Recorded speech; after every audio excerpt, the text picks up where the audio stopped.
Wolfpack Wellness is presented by UNC Health, official healthcare provider of NC State Athletics. Thankfully for me at practice, I can kind of not prioritize stuff. My kit's so big that we basically have like a little mini athletic training room in my kit. So I have everything that you could possibly have. First aid supplies, medicine, wound care.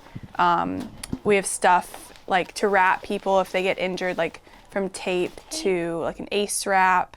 Things to splint people with if they were to get injured. It could be like a shoulder sling or like something if someone potentially broke an arm. We keep pretty much everything in there.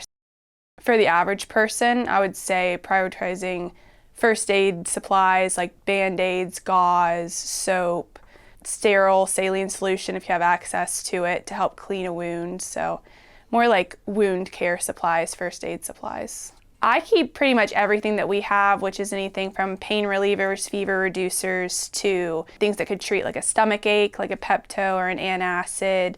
We keep allergy meds, over-the-counter cold medicine. So anything from like a Dayquil to a NyQuil to just the more generic forms like a nasal decongestant or a cough suppressant. For the average person, I would say keeping pain relievers, fever reducers like ibuprofen or acetaminophen are probably the two most important. And then after that, just depending on the season, during cold and flu season, you'll want to keep some sort of Dayquil, NyQuil, just something that'll cover all cold symptoms. But then maybe more towards the spring when the pollen starts coming out, some sort of allergy medicine like a Claritin or an Allegra or some sort of over-the-counter version of those to help with kind of hay fever, seasonal allergy issues.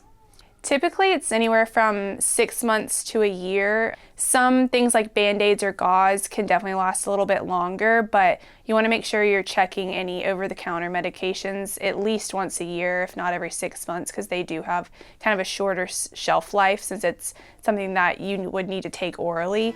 You know, ointments, Band-Aids, gauze, things like that could probably last 2 to 3 years, but you'd want to make sure that you're checking expiration dates at least annually. Find more information at unchealth.org/sports.